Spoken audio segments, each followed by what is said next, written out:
Welcome to అమ్మా news reporters టైంకి స్వాగతం. నేను సత్య. అదే తెలంగాణ రాష్ట్రంలోని అన్ని జిల్లాల్లో రిపోర్టర్స్ సిద్ధంగా ఉన్నారు. అక్కడ జిల్లాలో జరుగుతున్నటువంటి ఒక తాజా పరిణామాలు, తాజా అప్డేట్స్ అందించడం కోసం మొత్తం టోటల్గా తెలంగాణ జిల్లాలో ఉన్నటువంటి అన్ని జిల్లాల దగ్గర కూడా రిపోర్టర్స్ అందరూ కూడా మనకు అందుబాటులో ఉన్నారు. వాళ్ళతో మాట్లాడించి అక్కడ నుంచి తాజా సమాచారం అప్డేట్స్ ఏంటో తెలుసుకుందాం. ముందుగా ఆదిలాబాద్ జిల్లాకి వెళ్దాం. ఆదిలాబాద్లో మనకు రిపోర్టర్ జోషి అందుబాటులో ఉన్నారు, ఆదిలాబాద్ ప్రతినిధి. ఆయన అడిగి అక్కడ తాజా అప్డేట్స్ ఏంటి, అక్కడ ఏం జరుగుతుంది, రాజకీయాల పట్ల కానీ తర్వాత మిగతా విషయాల పట్ల అక్కడ తాజా పరిస్థితులు ఎలా ఉన్నాయో మనం జోషిని అడిగి తెలుసుకుందాం. జోషి, చెప్పండి, ఆదిలాబాద్ జిల్లాలో తాజా అప్డేట్స్ ఏమున్నాయి?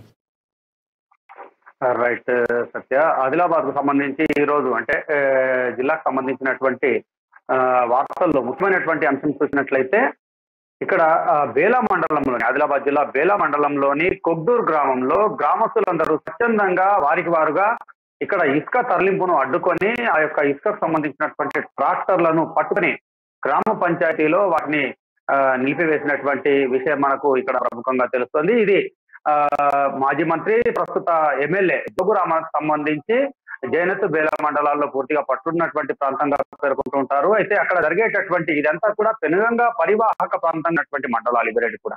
అయితే ఈ యొక్క మండలాలకు సంబంధించినటువంటి పరిధిలో ఇసుక ఈ యొక్క అక్రమ ఇసుక దందా అనేది చాలా కాలంగా జోరుగా సాగుతున్నటువంటి నేపథ్యము. అయితే ఈ యొక్క కొగ్దూర్ గ్రామానికి చెందినటువంటి గ్రామస్తులందరూ ఈ యొక్క అక్రమ ఇసుక రవాణాకు సంబంధించినటువంటి విషయాన్ని స్వయంగా ఈ యొక్క మైనింగ్ అధికారులకు ఫిర్యాదు చేయడం జరిగింది. అయితే మైనింగ్ అధికారులు ఫిర్యాదు అందిన వెంటనే ఈ యొక్క అక్రమార్కుల పైన ఏవైతే ఇసుక తరలింపుకు సంబంధించినటువంటి ఇసుక దందా వ్యాపారస్తులు ఎవరైతే ఉన్నారో వాళ్ళపైన చర్యలు తీసుకోవాల్సినటువంటి సందర్భాన్ని వాళ్ళు నిర్లక్ష్యంగా వ్యవహరించి ఆ యొక్క ట్రాక్టర్ల పైన ఎటువంటి చర్యలు తీసుకున్నటువంటి నేపథ్యంలో విసుగు చెందినటువంటి యొక్క గ్రామానికి చెందినటువంటి గ్రామస్తులు యువకులందరూ కూడా కలిసికట్టుగా ఇక అధికారులను నమ్ముకుంటే మనకు ఎటువంటి ఫలితం ఉండదు అనేటటువంటి సంశయానికి వచ్చినట్లుగా అంటే వాళ్ళ చర్యల్ని బట్టి తెలుస్తుంది. గ్రామస్తులే స్వచ్ఛంద యువకులతో కలిసి ఆ యొక్క ఇసుకను అక్రమంగా తరలిస్తున్నటువంటి ట్రాక్టర్లను, పదుల సంఖ్యలో ఉన్నటువంటి ట్రాక్టర్లన్నింటినీ కూడా పట్టుకొని డయల్ 100 కు ఫోన్ చేసి ఆ యొక్క ఫిర్యాదును నమోదు చేయడం జరిగింది. వెంటనే పోలీసులు వచ్చేటంత వరకు కూడా వెయిట్ చేయకుండా ఆ యొక్క ట్రాక్టర్లన్నింటినీ కూడా గ్రామంలోని గ్రామ పంచాయతీ కార్యాలయానికి తరలించి స్థానిక పోలీసులకు కూడా సమాచారం అందించడం జరిగింది. అయితే దీన్ని బట్టి మనకు తెలుస్తున్నది ఏంటి అని అంటే వాస్తవంగా ఇక్కడ ఉన్నటువంటి పరిస్థితుల్లో ఉమ్మడి జిల్లాకు సంబంధించినటువంటి చాలా వరకు గ్రామీణ ప్రాంతాల్లో అత్యధిక శాతంగా ఎక్కడెక్కడనైతే ఇసుక లభ్యత ఉందో అక్కడ ప్రతి చోట కూడా ప్రభుత్వానికి సంబంధించినటువంటి నిబంధనలు, జీవోలన్నీ కూడా పూర్తిగా కట్టుదిట్టంగా మనకు పేపర్ల పైన కనిపిస్తున్నప్పటికీ కూడా స్వయంగా అధికార పార్టీకి చెందినటువంటి కార్యకర్తలు కావచ్చు, నాయకులు కావచ్చు, వీళ్ల ప్రమేయంతోనే ఈ యొక్క ఇసుక దందా కొనసాగుతున్నట్లుగా అమ్మా న్యూస్ లో ఇదివరకే చాలా వరకు కథనాలు కూడా రావడం జరిగింది. దీని పట్ల ప్రజల్లో కూడా ఒక రకమైనటువంటి మంచి స్పందన కూడా రావడం జరిగింది. అయితే ఈ నేపథ్యంలోనే తాజాగా బేలా మండలం కొగ్దూరులో చోటు చేసుకున్నటువంటి ఈ యొక్క ఘటన క్రమంగా ఈ యొక్క ఇసుక అక్రమ దందాకు సంబంధించినటువంటి విషయంలో ప్రజల స్పందన ఏ విధంగా ఉంది అనేటటువంటిది మనకు పూర్తిగా తేటతెల్లం చేస్తున్నటువంటి పరిస్థితి. అయితే ఎక్కడెక్కడైతే ఇసుకకు సంబంధించినటువంటి అక్రమ వాహనాల్లో ఇసుక తరలింపు జరుగుతుందో, ఇసుక దందా జరుగుతుందో ఆయా ప్రాంతాలకు చెందినటువంటి గ్రామస్తులందరూ కూడా పూర్తిగా ఈ యొక్క ఇసుక దందాతో పూర్తిగా విసుగు చెంది ఉన్నటువంటి నేపథ్యము. ఎందుకంటే ఆ యొక్క గ్రామాలకు సంబంధించి ఏదైతే పట్టణాల నుండి గ్రామాలకు ఏదైతే కనెక్టివిటీ రోడ్లు ఉంటాయో అవన్నీ పూర్తిగా కూడా ఈ యొక్క ఇసుక ట్రాక్టర్ల కారణంగా ఇసుక ఏవైతే టిప్పర్లు భారీ వాహనాలు తిరుగుతుంటాయో వాటి కారణంగా పూర్తిగా రోడ్లు ధ్వంసమవుతున్నటువంటి పరిస్థితి. అయితే చాలా చోట్ల గ్రామాల నుండి ఆ యొక్క నదులు కావచ్చు, చెరువులు కావచ్చు, వాగులు కావచ్చు, ఎక్కడనైతే ఇసుక సేకరిస్తుంటారో అక్కడికి రోడ్డు సౌకర్యం లేనప్పటికీ కూడా వీళ్ళందరే ఈ యొక్క ఇసుక దందాకు సంబంధించినటువంటి స్మగ్లర్లే మట్టి రోడ్డును తాత్కాలికంగా ఏర్పాటు చేసుకొని ఇసుక దందా కొనసాగిస్తున్నటువంటి దృశ్యాలు మనకు కోకొల్లలుగా ఉమ్మడి ఆదిలాబాద్ జిల్లాలో కనిపిస్తుంటాయి. అయితే ఇక్కడ కూడా కొగ్దూర్ గ్రామంలో కూడా అదే విధంగా మట్టి రోడ్డును ఏర్పాటు చేసుకొని ఏకంగా ఆ యొక్క రోడ్డు నుండి భారీ వాహనాల ద్వారా, ట్రాక్టర్ల ద్వారా ఇసుకను తరలిస్తున్నటువంటి నేపథ్యం. దీనిపైన స్పందించినటువంటి స్థానిక యువకులందరూ కూడా కలిసికట్టుగా ఈ యొక్క ఇసుక ట్రాక్టర్లను అలాగే వాటి డ్రైవర్లను బంధించి సమీపంలోని గ్రామ పంచాయతీ కార్యాలయానికి తరలించడం జరిగింది. దీనికి సంబంధించి నేరుగా ఇక్కడ స్థానిక అధికారులకు, పోలీసులకు ఎటువంటి ముందస్తు ఫిర్యాదు చేయకుండా నేరుగా డయల్ 100 కు కాల్ చేసి వాళ్ళు ఫిర్యాదు చేయడం జరిగింది. ఎందుకంటే ఈ డయల్ 100 ద్వారా ఎవరు కూడా ఎటువంటి అంటే ఏ నాయకులు కావచ్చు ప్రజాప్రతినిధులకు సంబంధించినటువంటి ప్రమేయం ఉండనటువంటి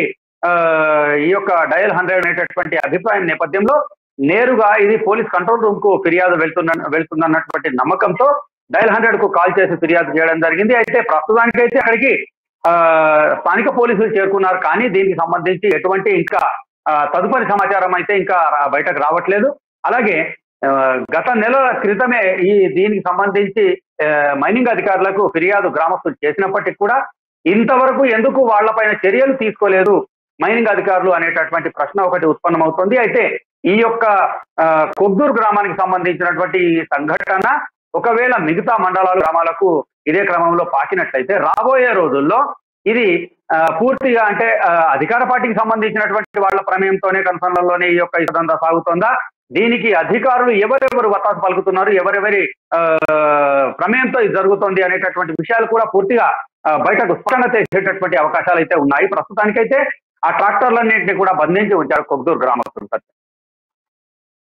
ట్రాక్టర్లు డ్రైవర్లను కనుక విచారించినట్టయితే అక్కడ అంటే ఈ తతంగం అంతా జరుగుతున్నా కూడా ఇదంతా అధికారులకు కానీ అక్కడ స్థానికులకు కానీ తెలియకుండా జరుగుతుంది అనుకోవచ్చా?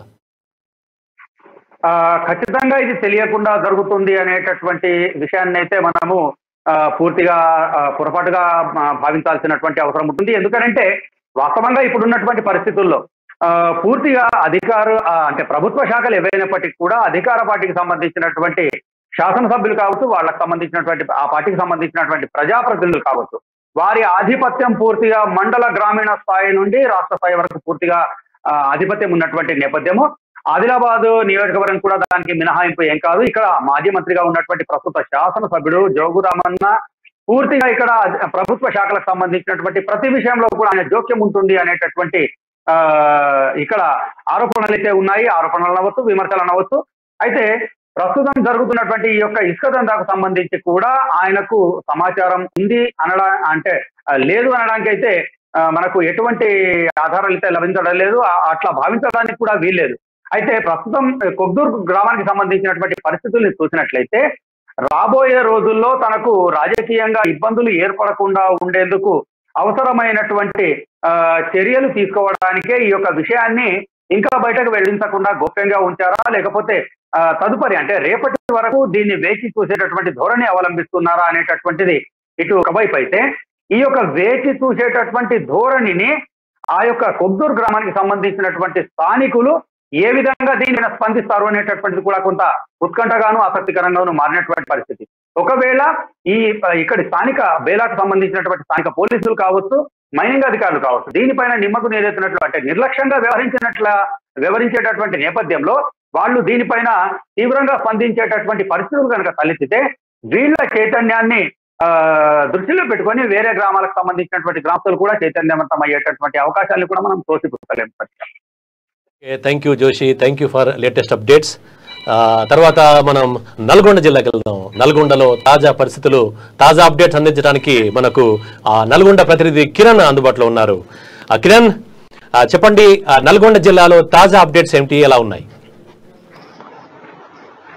ఇక ఉమ్మడి నల్గొండ జిల్లా విషయానికి వచ్చినట్లయితే యాదాద్రి భువనగిరి జిల్లాలో చౌటుప్పల్లో సిపిఎం మహాసభలు జరిగినాయి. ఈ యొక్క మహాసభలకు సిపిఎం రాష్ట్ర కార్యదర్శి తమ్మినేని వీరభద్రం హాజరు కావడం జరిగింది. అయితే ఈ యొక్క హాజరు కావడంతో అక్కడ కొన్ని ఆసక్తికరమైన కామెంట్లను కూడా తమ్మినేని వీరభద్రం చేశాడు. ఎందుకంటే మొన్న బీఆర్ఎస్ తో పొత్తు పెట్టుకుని మునుగోడు ఎన్నికల్లో పోటీ చేసినటువంటి సిపిఐ సిపిఎంలు రానున్న రోజుల్లో కూడా సిపిఎం కలిసి పనిచేస్తాయని, జరగబోయే ఎన్నికల్లో ఇద్దరం కలిసే పోటీ చేసి బీఆర్ఎస్ తో పొత్తు ఉంటుందని కూడా ఆయన స్పష్టంగా తెలియజేయడం జరిగింది. అయితే కొద్ది రోజులుగా బీఆర్ఎస్ తో చట్టపట్టాలు వేసుకొని తిరుగుతున్నటువంటి ఉభయ కమ్యూనిస్టులు కూడా ఈ రానున్న ఎన్నికల్లో కొన్ని స్థానాలను బీఆర్ఎస్ పార్టీని అడిగి అక్కడ పోటీ చేయాలనే ఉద్దేశంతో సిపిఎం పార్టీలు కూడా ఉన్నాయి. అయితే ముఖ్యంగా ఉమ్మడి నల్గొండ జిల్లాతో పాటు ఖమ్మం, అదేవిధంగా కరీంనగర్, ఈ కొన్ని చోట్ల ఈ యొక్క సిపిఎం కలిసి పోటీ చేసే అవకాశాలు ఉన్నాయి. బీఆర్ఎస్ తో పొత్తు పెట్టుకొని కొన్ని స్థానాలు సిపిఎం అడుగుతుండగా మరికొన్ని చోట్ల సిపిఐ కూడా స్థానాలను అడగడం జరుగుతుంది. ఈ యొక్క స్థానాల పొత్తుల పైన రానున్న రోజుల్లో మరింత విశ్లేషణ చేసి ఇరు పార్టీలు కూడా ఒక అవగాహనకు వచ్చిన తర్వాత బీఆర్ఎస్ పార్టీతో చర్చించి ఎక్కడైతే పోటీ చేశామో యొక్క స్థానాలను కూడా వెల్లడిస్తామని వీరభద్రం చెప్పింది. మరి ముఖ్యంగా అతను మాట్లాడుతూ ఏదైతే ఈడీ కేసులో ఇరుక్కున్నటువంటి కవిత పైన కక్షదారింపు ధోరణిలోనే విచారణ జరుగుతుందని, మేము కవిత చేసిన తప్పుకు మేము దాన్ని ప్రోత్సహిస్తలేమని, కాకపోతే ఈడీ చేస్తున్నటువంటి యొక్క ఇలాంటి కేసులపైన తమ యొక్క పోరాటం కొనసాగుతుందని, దేశవ్యాప్తంగా ఏదైతే బీజేపీ పాలిత రాష్ట్రాల్లో కాకుండా బీజేపీయేతర పాలిస్తున్నటువంటి రాష్ట్రాల్లో ముఖ్యంగా ఈడీ సిబిఐ కేసులు పెడుతూ అక్కడ ఉన్నటువంటి నాయకులను ఇబ్బందులకు గురి చేస్తున్నారని ప్రధానంగా ఆరోపించడం జరిగింది. ముఖ్యంగా కవిత చేస్తున్నటువంటి మొన్న యొక్క జరిగినటువంటి ఈడీ యొక్క విచారణ కూడా వాళ్ళు తప్పుపట్టడం జరిగింది. నిష్పక్షపాతంగా విచారణ జరపాలని, కేవలం కక్ష ధోరణిలో యొక్క విచారణ జరపకూడదని కేవలం బీజేపీ నరేంద్ర మోడీ ప్రభుత్వము కావాలనే ఈ యొక్క మిగతా ఎక్కడైతే బీజేపీ రాష్ట్రాల ముఖ్యమంత్రులు కాకుండా వేరే చోట్ల ఉన్న వారందరిపైన వేధిస్తుందని కేజ్రీవాల్తో పాటు ముఖ్యమంత్రి కేసీఆర్, అదేవిధంగా మమతా బెనర్జీ వీళ్ళందరిపైన ఈడీ కేసులు పెట్టి బీజేపీ ప్రభుత్వం వేధింపులకు గురి చేస్తుందని, రానున్న కాలంలో బీజేపీ ప్రభుత్వానికి చర్మగీతం పాడాలనే ఉద్దేశంతో అన్ని పార్టీలు కూడా కలిసి ఏకతాటిపై వచ్చే అవకాశాలు కూడా ఉన్నాయని అంటున్నారు. అదేవిధంగా తెలంగాణలో ఈ యొక్క కమ్యూనిస్టు పార్టీని బలోపేతం కోసం 3 బస్సు యాత్రలు చేపడుతున్నామని కూడా తెలియజేయడం జరిగింది. 3 బస్సు యాత్రల ద్వారా అన్ని జిల్లాల్లో పర్యటించి ఈ యొక్క పార్టీని బలోపేతం చేయడంతో పాటు కేంద్ర రాష్ట్రాల ప్రభుత్వాలు ఏదైతే అవలంబిస్తున్నాయో, మోడీ ప్రభుత్వం ఏదైతే అవలంబిస్తుందో ఆ యొక్క చర్యలన్నిటిని కూడా ప్రజలందరికీ వివరించి రాబోయే ఎలక్షన్లలో బీజేపీని కేంద్రంలో అధికారంలోకి రానియకుండా చేయడమే తమ లక్ష్యమని, అదేవిధంగా తెలంగాణలో తమ యొక్క పార్టీని ప్రజలకు చేరువ తీసుకుపోయి రానున్న ఎలక్షన్లో పోటీ చేయాలనేది తమ లక్ష్యమని తమ్మినేని వీరభద్రం చెప్పడం జరిగింది. సిపిఎం బీఆర్ఎస్ కి మద్దతు ఇచ్చింది అక్కడ ఎన్నికల్లో. అంటే అప్పుడే ఒక క్లారిఫై వచ్చేసింది, ఎందుకంటే ఆ సిపిఐ సిపిఎం బీఆర్ఎస్ కలిసి పనిచేస్తున్నట్టుగా. అయితే ఇప్పుడు ఆ నల్గొండ జిల్లాలో కనుక ఈ యొక్క సిచ్యువేషన్ కనుక కొనసాగితే అంటే వీళ్ళు ఈ రెండు వామపక్ష పార్టీలు ఎన్ని సీట్లలో పోటీ చేసే అవకాశం కనిపిస్తోంది? అయితే మొదటి నుంచి కూడా చూసుకున్నట్లయితే తెలంగాణలోని ఉమ్మడి నల్గొండ జిల్లాతో పాటు ఖమ్మం జిల్లాలో ఈ యొక్క సిపిఐ సిపిఎం యొక్క వామపక్షాల ప్రభావం అయితే ముఖ్యంగా కనబడుతుంది. ఎందుకంటే ఉమ్మడి నల్గొండ జిల్లా చూసుకున్నట్టయితే గతంలో ఇక్కడ నుండి మిర్యాలగూడ, నల్గొండ, నకరేకల్, అదేవిధంగా దేవరకొండ, మునుగోడులో సిపిఐ పోటీ చేసి గెలిచిన సందర్భాలు చాలా ఉన్నాయి. అదేవిధంగా సిపిఎం పార్టీ చూసుకున్నట్టయితే మిర్యాలగూడ, నకరికల్, గతంలో ఇక్కడ నుంచి జోలకంటి రంగారెడ్డి కావచ్చు, నకరికల్ నుంచి బిఎన్ రెడ్డి, తర్వాత కాంచి నర్ర రాఘవరెడ్డి, అటు నుంచి నోముల నర్సే వరకు కూడా సిపిఎం తరఫున పోటీ చేసి చాలా సార్లు ఇక్కడి నుంచి గెలవడం జరిగింది. అదేవిధంగా నోముల నర్సయ్య పలుమార్లు అసెంబ్లీలో సిపిఎం నేతగా కూడా తమ యొక్క ప్రశ్నలతో అప్పుడు ఉన్నటువంటి ప్రభుత్వాలను ఉక్కిరిబిక్కిరి చేసిన సంఘటనలు ఉన్నాయి. ఆ తర్వాత అతను టీఆర్ఎస్ లో పోయిన తర్వాత నాగార్జున సాగర్ నుంచి కూడా పోటీ చేసి గెలుపొందడం జరిగింది. తదనంతరం అతను చనిపోవడం కూడా జరిగింది. ఇక మిర్యాలగూడకి వెళ్ళి కూడా జోలకంటి రంగారెడ్డి పలుమార్లు అక్కడి నుంచి ఎమ్మెల్యేగా కూడా గెలుపొందడం జరిగింది. ఇక దేవరకొండ చూసుకున్నట్లయితే అక్కడి నుంచి సిపిఐ, మునుగోడు నుంచి పల్లా వెంకరెడ్డి వీళ్ళందరూ కూడా అక్కడి నుంచి గతంలో పలు దఫాలుగా సిపిఐ నుంచి గెలుపొందడం జరిగింది. ఈ అన్ని స్థానాలను చూసుకుంటూ ఇటు సిపిఎం 2, అదేవిధంగా సిపిఐ 2 స్థానాలు కూడా నల్గొండ జిల్లా నుంచి ఆశిస్తుంది. అదేవిధంగా ఖమ్మం జిల్లాకు వచ్చినట్టయితే ఖమ్మం జిల్లాలో కూడా సిపిఎం సిపిఐ వామపక్షాల పొత్తుతో గతంలో కాంగ్రెస్ ప్రభుత్వం కావచ్చు, అంత ముందుకు టీడీపీ ప్రభుత్వం కావచ్చు కొన్ని స్థానాల వారికి అక్కడ కేటాయించడం జరిగింది. అదేవిధంగా కరీంనగర్ లో చూసుకున్నట్టయితే అక్కడి నుంచి కూడా ఎవరైతే సిపిఐ రాష్ట్ర కార్యదర్శిగా ఉన్నటువంటి గతంలో పనిచేసినటువంటి చాడా వెంకరెడ్డి కూడా అక్కడి నుంచి పోటీ చేసి గెలుపొందడం జరిగింది. ఇక మరికొన్ని చోట్ల ముఖ్యంగా అయితే ఉమ్మడి నల్గొండ జిల్లాతో పాటు ఖమ్మం జిల్లాలో వారి యొక్క ఫోకస్ ఎక్కువగా ఉంది. ఇక్కడి నుంచి ప్రధానంగా పోటీ చేయాలని వారు ఆలోచనలో ఉన్నారు. బీఆర్ఎస్ తో పొత్తు కూడా నల్గొండ, ఖమ్మం జిల్లాలనే వారు ఆశించే పరిస్థితులు ఉన్నాయి. అదేవిధంగా కరీంనగర్లో ఒక స్థానం కూడా ఆశించే పరిస్థితి. మరి పొత్తులన్నీ కుదిరిన తర్వాత ఉమ్మడి నల్గొండ జిల్లాకి వెళ్ళి వారు ఎన్ని సీట్లు బీఆర్ఎస్ ప్రభుత్వం వారికి కేటాయిస్తుంది, అదేవిధంగా ఖమ్మం జిల్లాకి వెళ్ళి ఎన్ని సీట్లు కేటాయిస్తుంది అనేది మాత్రం రానున్న రోజుల్లో తెలిసే అవకాశాలు అవుతున్నాయి. ముఖ్యంగా వారు సిపిఐ సిపిఎం బీఆర్ఎస్ తో పొత్తు పెట్టుకొని తమ పార్టీని డెవలప్ చేసుకోవడంతో పాటు బీఆర్ఎస్ తో పొత్తుతో ఉండి రానున్న ఎన్నికల్లో పోటీ చేయాలని అయితే కృతనిశ్చయంతో ఉన్నాయి.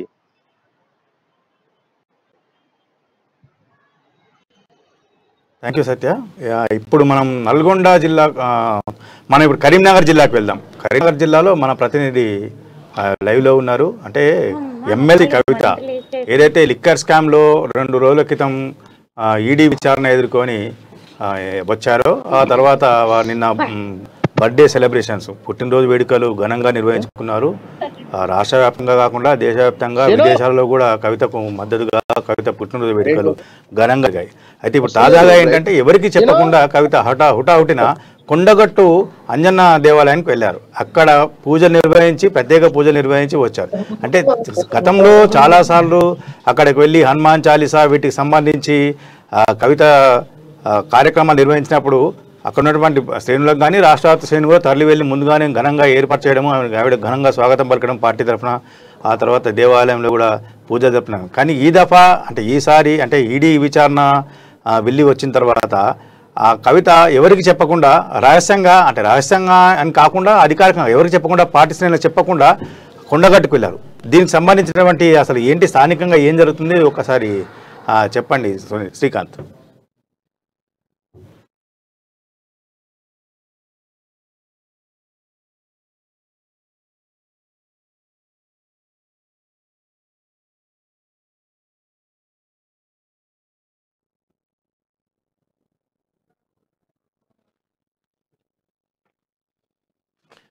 శ్రీకాంత్, మీ ఆడియో మ్యూట్ లో ఉంది. సరే,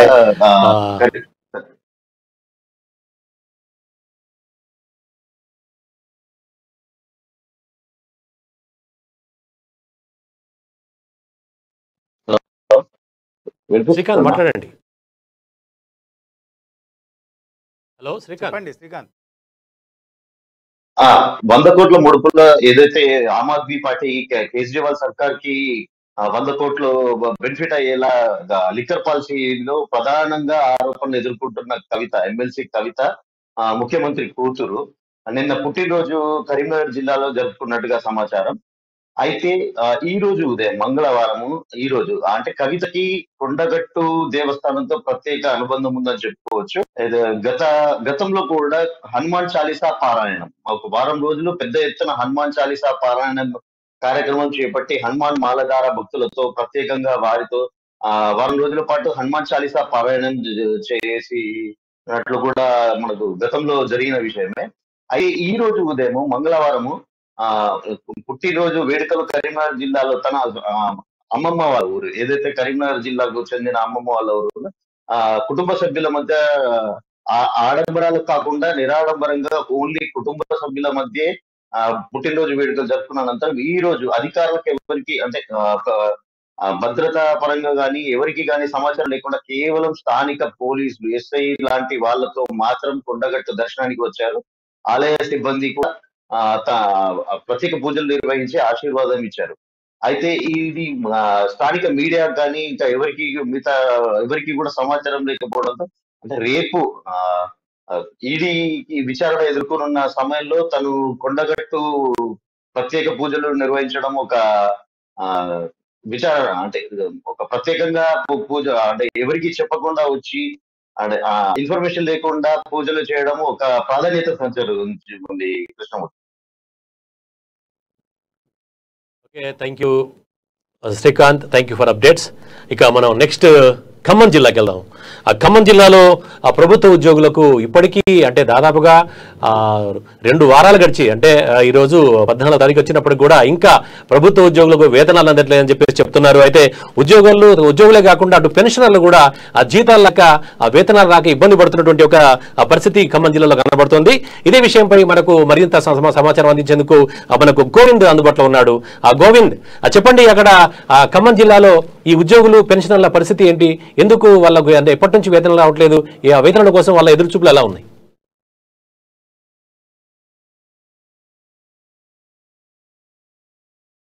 ఉద్యోగస్తుల బాధలు మాత్రం వర్ణాలని చెప్పవచ్చు.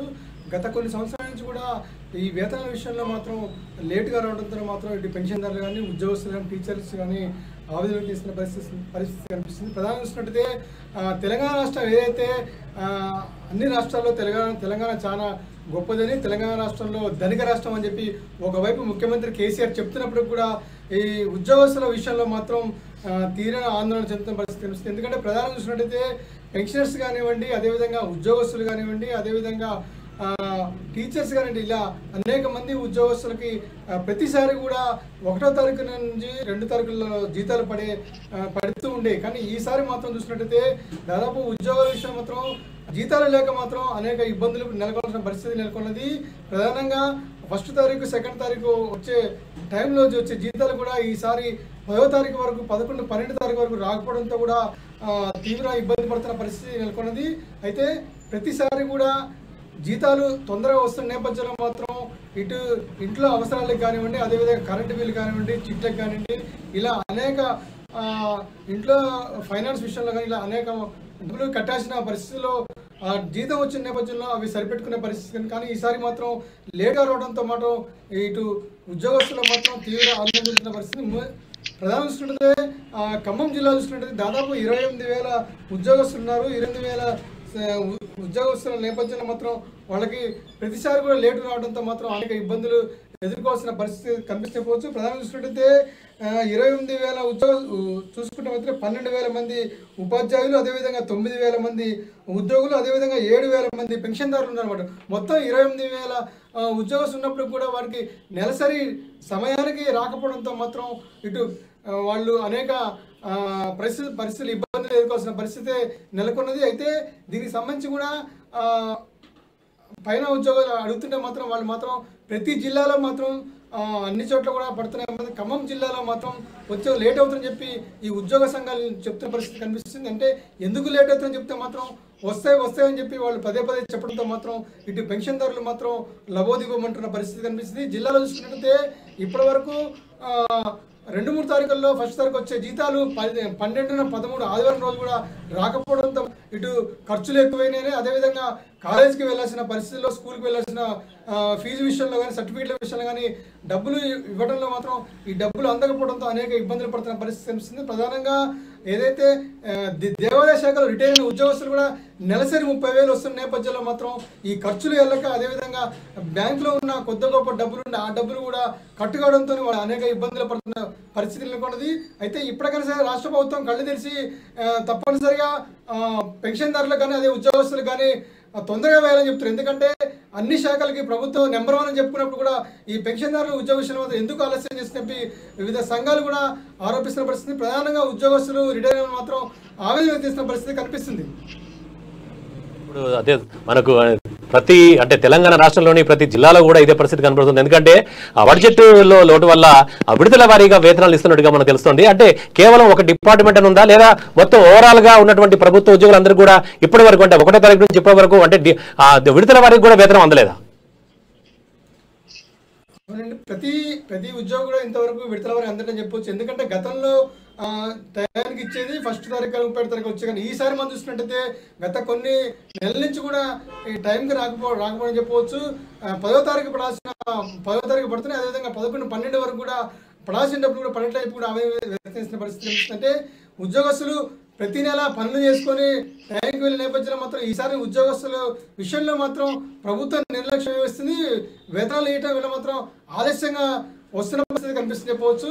దీనికి సంబంధించి కూడా చాలామంది పెన్షన్దారులు కూడా సంఘాల నాయకులు కూడా అడుగుతున్నప్పుడు కూడా అన్ని జిల్లాల్లో కూడా వస్తున్నాయి, మన జిల్లాలో వస్తాయని చెప్పి ఏదో కబుర్లు చెప్పి వాళ్ళని బుజ్జగిస్తున్న పరిస్థితి కనిపిస్తుంది. దీంతో పాటు వాళ్ళు పెన్షన్దారులు మాత్రం తీవ్ర ఆవేదన చేస్తున్నారు. ఎందుకంటే కొంతమంది రిటైర్ అయ్యి వాళ్ళ కొడుకుల్ని ఇతర దేశాల్లో ఉన్నప్పుడు కూడా వాళ్ళకు వచ్చే పెన్షన్ 20-30 వేలతో వాళ్ళు బతుకు జీవనం కొనసాగిస్తారు. ఈ నేపథ్యంలో అవి కూడా సమయానికి అందకపోవడంతో అప్పులు చేసిన పరిస్థితి నెలకొన్నది. వాళ్ళు బయటికి వెళ్ళే ఎవరిని అడగాలన్నా సరే ప్రస్తుతం ఉన్న పరిస్థితుల్లో మాత్రం ఆర్థిక సమస్యలు నేపథ్యంలో మాత్రం ఎవరు డబ్బులు అడిగినా ఇవ్వట్లేదు. ఈ పెన్షన్ విషయంలో ఎందుకు ఇవ్వట్లేదు చెప్పి వాళ్ళు ప్రధానంగా పెన్షన్దారులు మాత్రం ఆందోళన చేసిన పరిస్థితి కనిపిస్తుంది. Thank you Govind, thank you for latest updates. ఇక నెక్స్ట్ మనం భద్రాద్రి కొత్తగూడెంకి వెళ్దాం. దానిపైన సమాచారం కృష్ణమూర్తి గారు ఇస్తారు. Thank you Naveen. ఆ భద్రాద్రి కొత్తగూడెంలో అధికార బీఆర్ఎస్ పార్టీకి కొరకలాని కొయ్యగా తయారైనటువంటి పొంగులేటి శ్రీనివాసరెడ్డి, మనం చూసినట్టయితే పొంగులేటి శ్రీనివాసరెడ్డి ఇప్పటికీ తన జిల్లాలోని, అంటే భద్రాద్రి కొత్తగూడెం జిల్లాలోని, అంటే ఖమ్మం జిల్లాలో మొత్తంగా కూడా విస్తృతంగా పఠనం చేస్తున్నారు, విస్తృతంగా ఆత్మీయ సమ్మేళనం నిర్వహిస్తున్నారు, విస్తృతంగా ఆయన కార్యక్రమాలు చేపడుతున్నారు. అయితే ఇది చేపట్టినప్పటికీ కూడా అధికార పార్టీ మీద పరోక్షంగా ఆయన విమర్శలు గుప్పిస్తున్నారు. దీనికి సంబంధించి అధికార పార్టీకి చెందిన ఎమ్మెల్యేలు వీళ్ళు కూడా కొంచెం పొంగులేటి విమర్శల మీద, ఆయన పరోక్ష విమర్శల మీద కౌంటర్లు ఇస్తూ ఉన్నారు. దీనికి తాజాగా ఆయన కొంతమంది అసెంబ్లీ నియోజకవర్గాల్లో తన తరఫున పోటీ చేసేవాళ్ళు, పార్టీ ఏదైనా తాను ఎక్కడ చేరినా, అంటే కొత్త పార్టీ పెడతారా, వేరే ప్రస్తుతం ఉన్న పార్టీలు చేరుతారా అనే విషయాలను పక్కకు పెట్టి ఆయన అభ్యర్థులను ప్రకటిస్తూ వెళ్తున్నారు. వచ్చే ఎన్నికల్లో ఈయన అసెంబ్లీ ఎన్నికల్లో పోటీ చేస్తారని. ఇప్పటికీ మనం గమనిస్తే ఇల్లందు నుంచి కోరం కనకయ్య అభ్యర్థిగా ప్రకటించారు, పినపాక నుంచి పాయం వెంకటేశ్వర్లను ప్రకటించారు. అదేవిధంగా అశ్వరావుపేట నుంచి కూడా ఆదినారాయణ పేర్లను ప్రకటించారు. ఇంకా మిగతా నియోజకవర్గం కూడా ప్రకటిస్తారంటారు. అంటే దీనికి సంబంధించి ఎట్లా ఉంది, అంటే పొంగులేటి శ్రీనివాసరెడ్డి తోటి బీఆర్ఎస్కి ఏమైనా ముప్పు ఉన్నదా, లేకపోతే మిగతా పార్టీలకు ఏ పార్టీలు చేరుతుంది, ఏంటి ఆయన భవిష్యత్ కార్యాచరణ ఎలా ఉంటుందని జిల్లాలో చర్చ మొదలైంది. Naveen sir, thank you sir. ఇది వచ్చేసి మన భద్రాద్రి కొత్తగూడెం జిల్లాలో అయితే పొంగులేటి శ్రీనివాసరెడ్డి తన దూకుడు పెంచాడని చెప్పొచ్చు. ఆయన వరుస ఆత్మీయ సమ్మేళనాలు ఏర్పాటు చేసుకుంటూ తన అనుచరులతోటి సమీక్షా సమావేశాలు చేసుకుంటూ ఏదైతే అధికార బీఆర్ఎస్ పార్టీ ఉందో తనని గద్దె దించడమే లక్ష్యంగా చేసుకొని ఈయన ఈ యొక్క కార్యాచరణ ఈయన ఎత్తుగడలు వేస్తున్నట్టుగా చూసుకోవచ్చు. మనము కొద్ది రోజులుగా చూసుకుంటే వరుస ఆత్మీయ సమ్మేళనాలతోటి, ముఖ్యంగా మనం చూసుకుంటే మొదటగా మన పినపాక నియోజకవర్గము, ఆ తర్వాత ఇల్లందు నియోజకవర్గము, తర్వాత అశ్వరాయట, ఏదైతే భద్రాద్రి జిల్లాలో ఉన్న 5 నియోజకవర్గాలలో ఇప్పటికీ 3 నియోజకవర్గాలలో కూడా తన ఆత్మీయ సమ్మేళనాలను పూర్తి చేసుకొని అదే వేదికగా తన వర్గం నుంచి శాసనసభ అభ్యర్థులను కూడా ప్రకటించిన మన సందర్భం అయితే మనం చూసుకోవచ్చు. అయితే ఈ యొక్క 5 నియోజకవర్గాలలో ఇంకా 2 నియోజకవర్గాలు ఈ జిల్లాలో ఏదైతే కొత్తగూడెం భద్రాచలం 2 నియోజకవర్గాలు అయితే మిగిలి ఉన్నాయి. ఈ యొక్క 2 నియోజకవర్గాలకు త్వరలో ఈ ఆత్మీయ సమ్మేళనాలు ఏర్పాటు చేసి అక్కడ కూడా తన అభ్యర్థులను ప్రకటిద్దామనే ఆలోచనలో ఉన్నట్టుగా తెలుస్తుంది. అయితే మన కొద్ది రోజుల క్రితం చూసుకుంటే ఈ శ్రీనివాసరెడ్డి ఆత్మీయ సమ్మేళనాలు ఏర్పాటు చేసుకుంటూ వెళ్తున్నాడు. ఆయన అనుచరులు కూడా కొత్త దానికి తెరతీశారు. ఏదైతే ఇల్లందు శాసనసభకు అభ్యర్థిగా ప్రకటించబడినటువంటి కోరం కనకయ్య కొద్ది రోజుల క్రితం పాల్వంచ పెద్దమ్మ గుడిలో ఏర్పాటు చేసినటువంటి ఈ యొక్క ఆత్మీయ భోజనం పేరుతో ఒక సమావేశాన్ని కూడా ఏర్పాటు చేశారు. ఈ యొక్క సమావేశానికి అక్కడ ఉన్నటువంటి అధికార మరియు ప్రతిపక్ష పార్టీలతో పాటు ఎంపీటీసీలు, జెడ్పీటీసీలు మరియు కోరం కనకయ్య అభిమాన అనుచరులు అంతా కూడా భారీ సంఖ్యలో కూడా హాజరైనట్లుగా మనం చూసుకోవచ్చు. ఈ సమావేశం అయితే ఇల్లందు నియోజకవర్గంలో ఒక చర్చనీయాంశంగా మారిందని కూడా చూసుకోవచ్చు. అయితే ఈ యొక్క పొంగులేటి శ్రీనివాసరెడ్డి ఏదైతే బీఆర్ఎస్ పార్టీ ఎమ్మెల్యేలు ఉన్నారో, ఇల్లందు కావచ్చు, కొత్తగూడెం, అదేవిధంగా అశ్వారావుపేట, పినపాక, ఈ యొక్క 4 నియోజకవర్గాల్లో కూడా తన అభ్యర్థులను దింపి వారిని ఏదైతే ఇప్పుడు అధికార బీఆర్ఎస్ పార్టీ అభ్యర్థులు ఉన్నారో వారిని ఓడగొట్టేందుకు ఎత్తులు వేస్తున్నట్టుగా కూడా చూడొచ్చు. అయితే పొంగులేటి శ్రీనివాసరెడ్డి చూస్తున్నటువంటి అంటే ప్రకటించిన దాంట్లో ముఖ్యంగా మనం చూసుకుంటే పినపాక నుంచి పాయం వెంకటేశ్వర్లను తన వర్గం నుంచి ఎమ్మెల్యే అభ్యర్థిగా ప్రకటించారు. ఇల్లందు నుంచి కోరం కనకయ్య జెడ్పీ చైర్మన్ కోరం కనకయ్యను, అదే విధంగా అశ్వారావుపేట నుంచి చూసుకుంటే ఆదినారాయణ కూడా అభ్యర్థులుగా ప్రకటించారు. ఇక భద్రాచలం నియోజకవర్గం అయితే భద్రాచలంలో ఈ నెల 19వ తారీఖు ఆత్మీయ సమ్మేళనం ఏర్పాటు చేస్తారని ఒక సమాచారం అయితే ఉంది. అది ఎంతవరకు జరుగుతుందో చూడాలి. అయితే భద్రాచలం నుంచి తన వర్గీయుడిగా ఉన్నటువంటి ఇప్పుడు బీఆర్ఎస్ పార్టీ నియోజకవర్గ ఇన్ఛార్జ్, భద్రాచలం నియోజకవర్గ ఇన్ఛార్జ్ గా ఉన్నటువంటి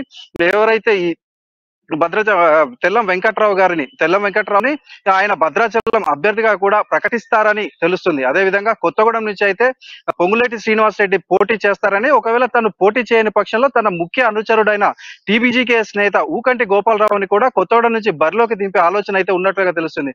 మొత్తంగా మనం చూసుకుంటే పొంగులేటి శ్రీనివాసరెడ్డి ఈ యొక్క భద్రాద్రి అనే కాదు, ఉమ్మడి జిల్లాలలో ఉన్నటువంటి అధికార బీఆర్ఎస్ పార్టీ ఎమ్మెల్యేలకు ధీటుగా తన వర్గానికి చెందినటువంటి అభ్యర్థులను ఈ యొక్క వచ్చే శాసనసభ ఎన్నికలలో పోటీ చేపించి అధికార బీఆర్ఎస్ పార్టీకి గట్టి దెబ్బ తీయాలనే ఒక లక్ష్యంగా పెట్టుకున్నట్లయితే మనం చూసుకోవచ్చు. అయితే ఈ యొక్క భద్రాద్రి జిల్లాలో చూసుకుంటే భద్రాద్రి జిల్లా ఈ 5 నియోజకవర్గాల్లో కూడా ఇప్పుడు భద్రాద్రి జిల్లాలో 5 నియోజకవర్గాల్లో పొంగులేటికి అభిమానులు అయితే గట్టిగా ఉన్నారని చెప్పొచ్చు. అయితే ఇంకా ఏ పార్టీలకు పోతారని పొంగులేటి అయితే ఇప్పటి వరకు చెప్పలేదు. ఇప్పటికీ వీరందరూ కూడా ఎవరైతే పొంగులేటి కావచ్చు తన అనుచరులంతా కూడా అధికార బీఆర్ఎస్ పార్టీలోనే ఇంకా కొనసాగుతూనే ఉన్నారు. కానీ కొద్ది రోజుల్లో ఆయన ఏ పార్టీలోకి వెళ్తారు అని వెల్లడించే పక్షంలో ఉంది. అదే అటు ఆయన అభిమానులు కావచ్చు, ఇటు జిల్లా ప్రజలు కూడా ఈయన ఏ పార్టీలోకి వెళ్తారు అని చాలా ఆసక్తిగా ఎదురు చూస్తున్నట్లయితే మనకు తెలుస్తుంది.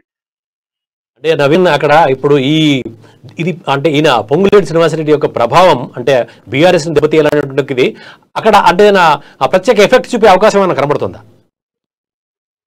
అయితే పొంగులేటి శ్రీనివాసరెడ్డికి అయితే ఆయన ఎంపీగా ఉన్నప్పుడు అంటే మొదటిగా గెలిచినప్పుడు అయితే ఆయన కేవలం ఏదైతే రాజశేఖర రెడ్డి పేరు మీదనే గెలిచారు. కానీ తర్వాత గెలిచిన తర్వాత జిల్లాలో చేసినటువంటి కొన్ని కార్యక్రమాలతో ఆయన ఆ అభిమానులు అయితే ఉమ్మడి జిల్లాలలో అభిమానులు అయితే సొంతం చేసుకున్నారు. అయితే ఇప్పుడు రానున్న ఎన్నికల్లో ఎప్పుడైతే బీఆర్ఎస్ పార్టీలో ఉండి తనకి అన్యాయం జరిగింది అన్న ఒకటే ఒక సాక్షి పెడుతూ ఆయన ఇప్పుడు కొత్త పార్టీలోకి కొత్త పార్టీ పెడతారా లేదు అంటే ఇప్పుడున్న పార్టీలలో ఏ పార్టీలో చేరతారనేది అయితే క్లారిటీ లేదు. కానీ ఈయన ఏ పార్టీలోకి ఈయన వెంబట వెళ్ళడానికి అయితే ఈయన అనుచరగణం అయితే సిద్ధంగా ఉన్నట్లు ఒకటి తెలుస్తుంది. కానీ ఏదేమైనప్పటికీ మరి ఈయన ఇటు బీజేపీలోకి వెళ్తారని కొన్ని రోజులుగా కొంత ప్రచారం జరిగింది. కానీ తన అనుచర వర్గం అంతా కూడా బీజేపీలోకి వెళ్తే కొన్ని వర్గాల నుంచి కొంతమంది వర్గాల జనాల నుంచి ఈయనకు సపోర్ట్ ఉండదన్న ఉద్దేశంతో కాంగ్రెస్ లోకి వెళ్ళాలని చెప్పినట్టుగా కూడా తెలుస్తుంది. వీటన్నిటికీ కూడా చూసుకుంటూ పొంగులేటి శ్రీనివాసరెడ్డి ఇప్పటికైతే తొందరపాటుతోటి ఏ ఒక్క నిర్ణయం అయితే తీసుకోలేదని చెప్పొచ్చు. కానీ రానున్న రోజులలో తను ఏ పార్టీలోకి వెళ్తారు, ఎటువంటి నిర్ణయం తీసుకుంటారు అనేది అటు అభిమానులకు కాదు జనాలకు కాదు చెప్తారని కూడా అందరూ వేచి చూస్తున్నారు. Thank you Naveen, thank you for latest updates. ఇప్పుడు మనం మెదక్ జిల్లాకి వెళ్దాం. మెదక్ జిల్లాలో సునీల్ మనకు అందుబాటులో ఉన్నారు. అక్కడ మెదక్ జిల్లాలో రైస్ మిల్లర్ల మధ్య విభేదాలు పొడసూపాయి. అయితే ఆ రైస్ మిల్లర్ అధ్యక్షుడు చంద్రపాల్ ఆరోపిస్తున్నారు తనకు ప్రాణహాని ఉందని, మిగతా రైస్ మిల్లర్స్ యజమానుల ద్వారా తనకు బెదిరింపులు వచ్చాయని, తన ప్రాణహాని ఉందని. అయితే పోలీసులకు కూడా ఈ విషయంపై ఫిర్యాదు చేశాడు. మరి దీనిపై సంబంధించి తాజా అప్డేట్స్ ని మనకు అందించడానికి సునీల్ లైవ్ లో అందుబాటులో ఉన్నాడు. సునీల్ చెప్పండి, అక్కడ ఈ రైస్ మిల్లర్ వ్యవహారంలో తాజా అప్డేట్స్ ఏంటి? రైస్ మిల్లర్స్ అసోసియేషన్ లో తారస్థాయికి విభేదాలు చేరాయని చెప్పవచ్చు. ఆ గొడవ కాస్త పోలీస్ స్టేషన్ వరకు చేరింది. అయితే నర్సాపూర్ లో రైస్ మిల్లు నిర్వహిస్తున్నటువంటి శ్రీధర్ గుప్తా అనే రైస్ మిల్ యజమాని రైస్ మిల్లర్స్ అసోసియేషన్ మెదక్ జిల్లా అధ్యక్షుడిగా ఉన్నటువంటి చంద్రపాల్ ను బెదిరిస్తున్నారని చెప్పి చంద్రపాల్ ఆరోపిస్తున్నారు. చంద్రపాల్ ప్రస్తుతం మెదక్ మున్సిపల్ చైర్మన్ గా కూడా పనిచేస్తా ఉన్నారు. ఈ నేపథ్యంలో చంద్రపాల్ గతంలో జిల్లా కలెక్టరు అదేవిధంగా రెవెన్యూ అధికారులకు కలిసి కొన్ని వినతి పత్రాలు ఇవ్వడం జరిగింది.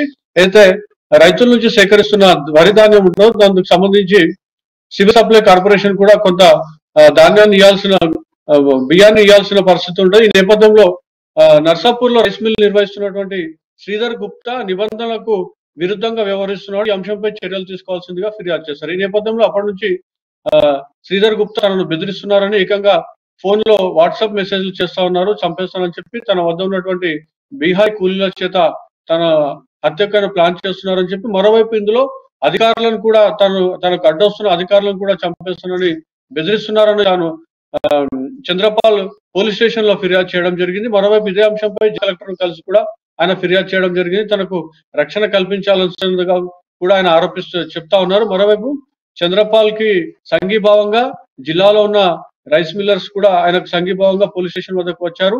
వారు కూడా పోలీసులకు ఫిర్యాదు చేశారు.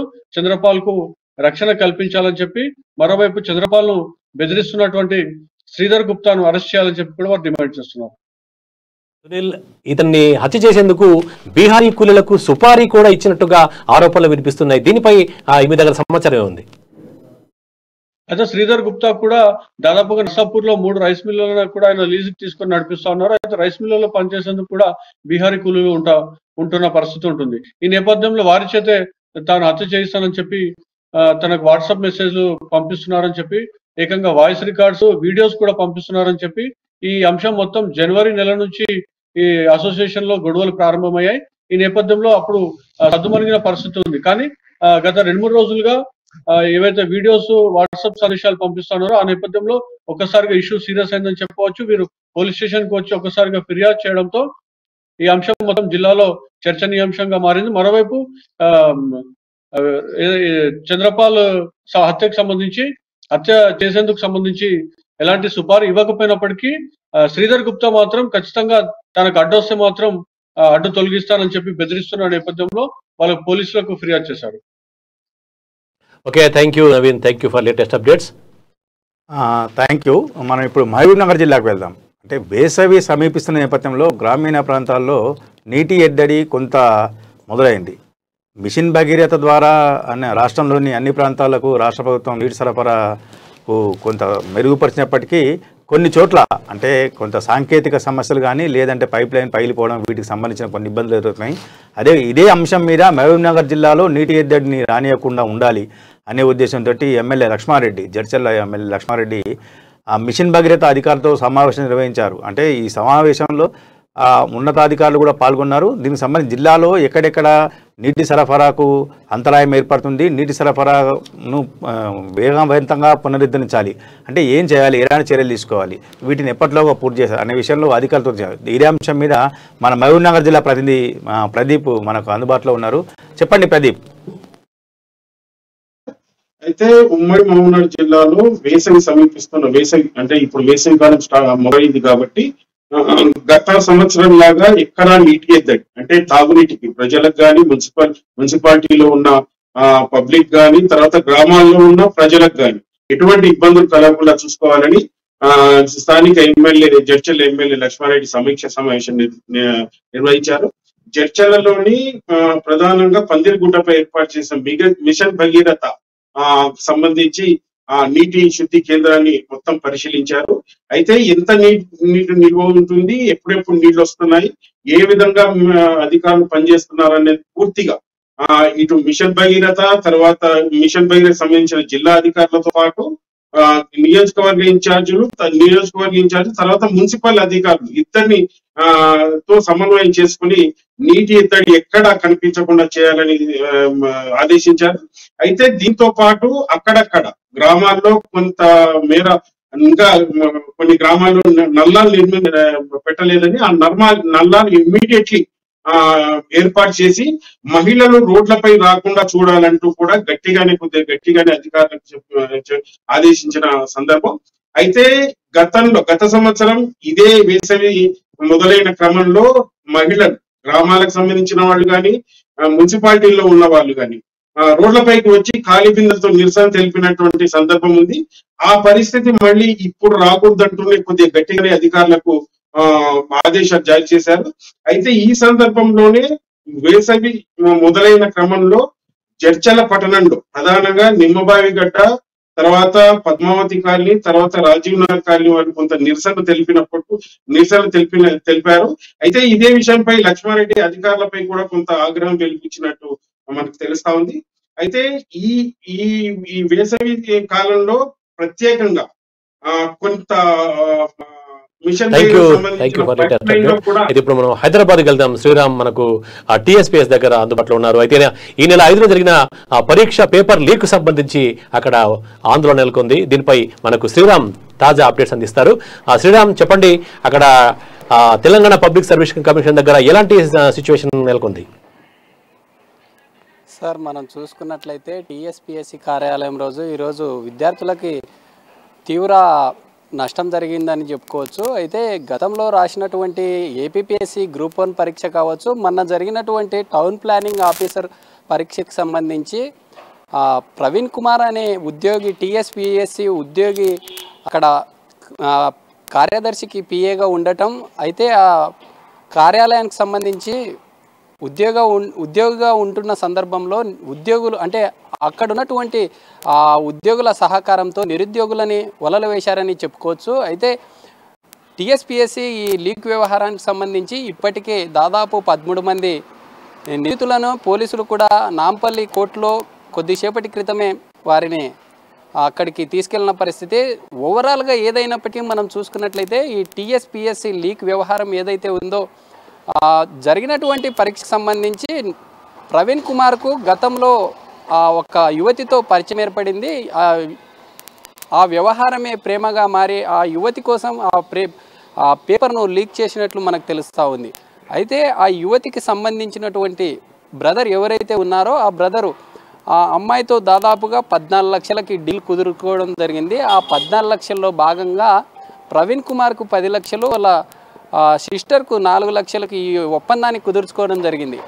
అయితే ఈ ఒప్పందం కుదుర్చుకున్న తర్వాత ఆ ఎగ్జామ్ ఎవరైతే రాయబోతున్నారో ఆ ఎగ్జామ్ రాసే పర్సన్ ఆ ఫ్రెండ్ చెప్పడం జరిగింది. అయితే ఆ ఫ్రెండ్ ఎవరైతే ఉన్నారో నేను ఇలా పలానా ఎగ్జామ్ రాయడానికి నాకు క్వశ్చన్ పేపర్ ఇస్తూ ఉన్నారు టీఎస్పీఎస్సీలో, అందులో మనకు తెలిసిన పర్సన్ ఉన్నారని చెప్పేసి చెప్పడంతో ఒక్కసారిగా వాళ్ళు అక్కడ ఆ సమాచారం తెలుసుకున్నటువంటి నిరుద్యోగి ఆ టీఎస్పీఎస్సీ కార్యాలయంలో ఇలా జరుగుతుంది అని చెప్పేసి పోలీసులకు సమాచారం ఇవ్వడం జరిగింది. ఆ సమాచారంతో పోలీసులు ఒక్కసారిగా అలర్ట్ అయ్యి టీఎస్పీఎస్లో ఉన్నటువంటి ప్రవీణ్ కుమార్ను విచారణ చేపట్టడం జరిగింది. అయితే నిన్న విచారణలో భాగంగా ప్రవీణ్ కుమార్ గతంలో కూడా నిరుద్యోగుల నుంచి పెద్ద స్థాయిలో దండుకున్నారని చెప్పేసి అతన్ని ఫోన్ చాటింగ్ కావచ్చు, ఫోన్లో ఉన్నటువంటి డేటా ఆధారంగా computer. Okay, thank you Sriram, thank you. ఇప్పుడు మనం నిజామాబాద్ వెళ్దాం.